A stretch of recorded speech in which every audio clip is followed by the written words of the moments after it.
Yes, sir. It's your boy First Class. I'm here with my dog, one of the greatest trainers in the game, my guy CT. What it do, big dog? How you feeling? What's the deal, buddy? I appreciate you coming, having me. Yes, sir. Man, sure. I feel great, bro. I feel great, sure, ready man. to go. It's a good transition for you in your life, you know what I'm saying?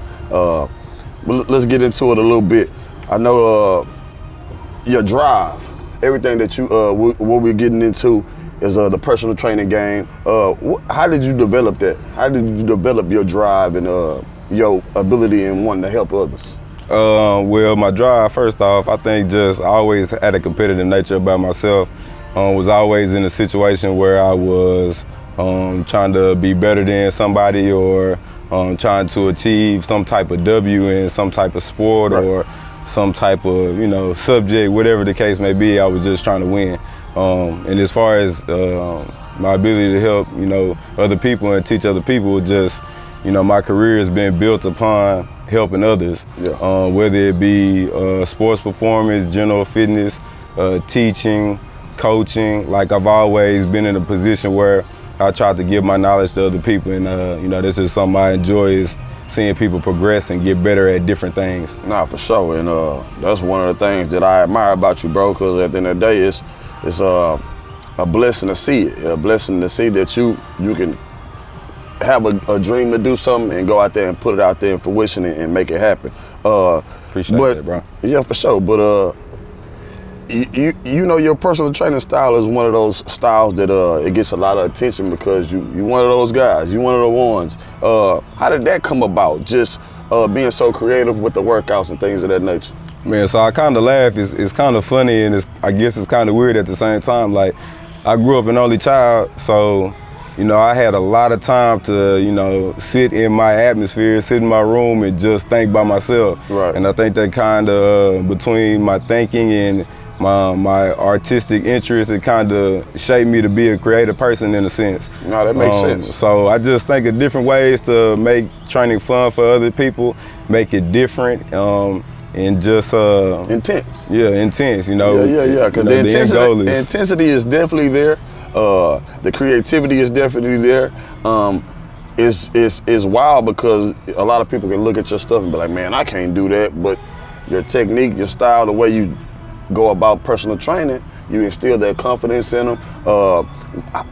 Just talk about how important that is, just how important it is to be instilling confidence in guys and ladies that don't think they can do some of the workouts. Yeah, I got a lot of people that they look at my stuff or they train with me and they like, man, Jesus Christ, bro, you crazy, bro. Nah, for sure. And I look at that as a compliment, because if you telling me that, it means to me that you work, through the training session or whatever it was. But I think it's my job as a trainer to be able to differentiate my training style or my training to, different types of people, whether that be older people, younger people, kids or adults, athletes, just whatever I'm comfortable in teaching, within the fitness realm or whatever. Nah, for sure. And again, bro, because I got into the game, a lot of the stuff that you've taught me over the years, I tell you all the time, like you gonna be one of the guys that I look up to you in the game, so I'm gonna always do that. You know what I mean?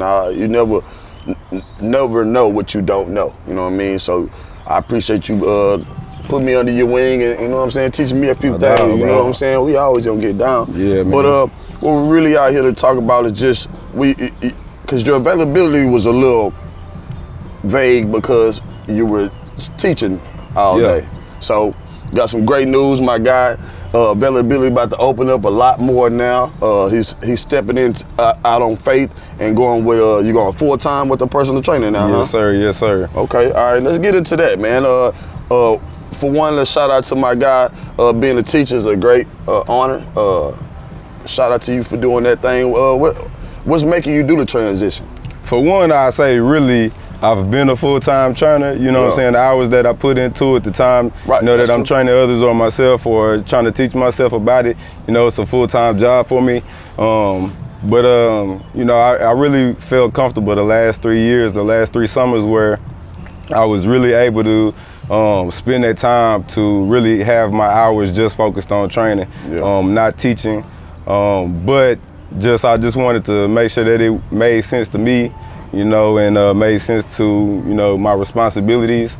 And, you know, I really feel like right now is the time. I've had a couple of different things in my life that have kind of pointed me in the direction of, you know, now's the time. Right. So, you know, now's the time. And it's good to go with your good feeling, man. And at the end of the day, you're already being super successful at it. So it's not like, you know what I mean, you don't know what you're doing.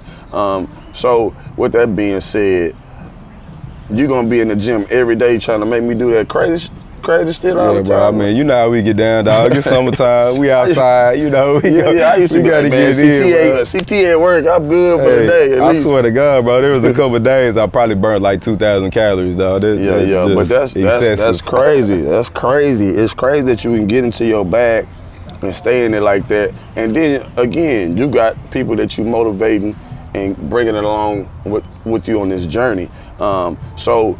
Training wise, you at All In, you at Red Zone. How did the Red Zone thing come about? The Red Zone thing came about, I went to school with Gerald, kind of middle school on up, you know, until we graduated high school. We didn't hang out a ton, but we did have a lot of the same friends, so we were kind of always in the same area. Okay. But I used to see Gerald at his old spot, which before it was Red Zone, it was Apex. Okay. And it was kind of in the same area, but him and some other trainers from the gym, they kind of partnered in that. We're doing that thing with that, but I used to go over there, train a little bit, and then they changed the name to Red Zone at that same spot.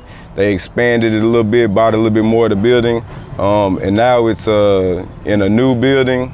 Nice, cool facility, full of hard workers. A lot of people interested in like physique training and, you know, fitness shows of that nature. They got them. Yeah, you gotta, like, it's some big people walking around there in general. Like even the women, like, man, when they go in there, they know what they're doing.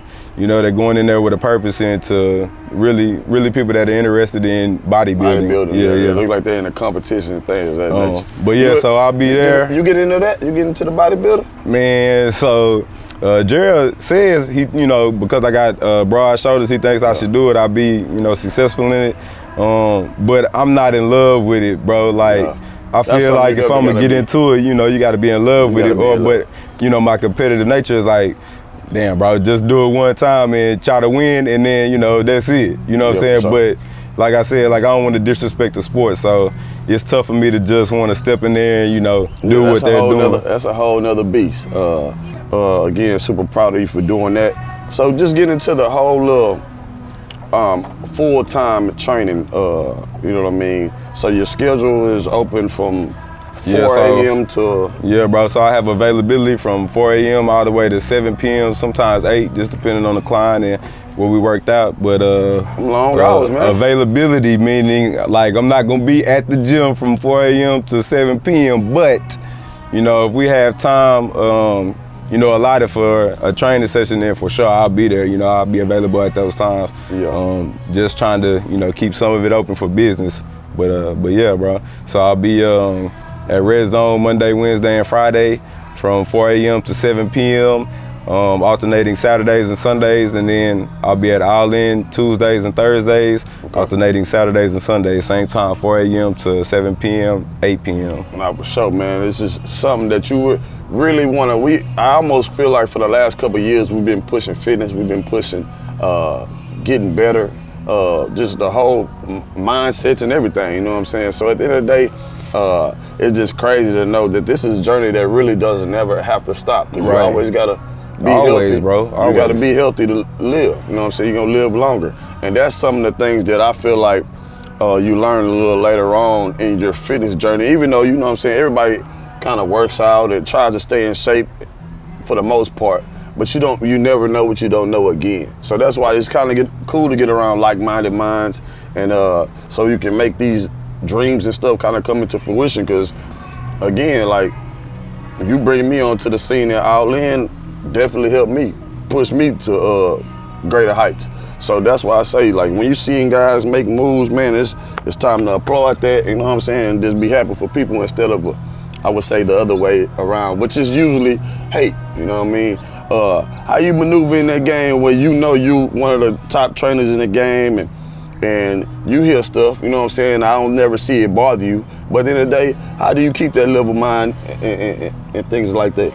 Man, to be honest, bro, like, I really just do my best to focus on what I got in front of me. Yeah. Like, you know, I'm human. Every now and then, you know, stuff trickle in, I hear this and that, but my main focus is just my family and just to stay with what's in front of me. You know, trying to help the people that, you know, really know me, really know what type of person I am, you know, what my heart is, what I'm trying to do to help other people around me. Yeah. You know, that's really what my focus is, you know.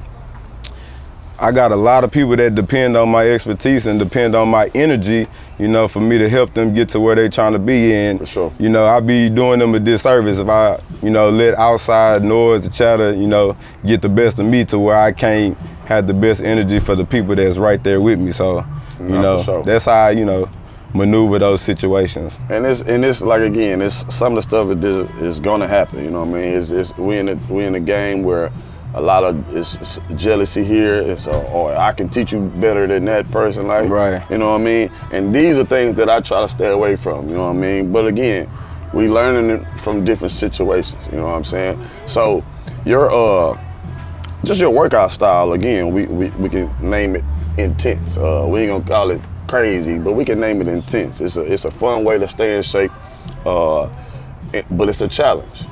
For the new beginner that don't have that mindset of, oh, I can do this all the time, like, how do you get that person in the gym? I would say, you know, that person first and foremost has to have an open mindset about it. Want it for themselves. Yeah, you gotta want it for yourself, and you gotta want to try.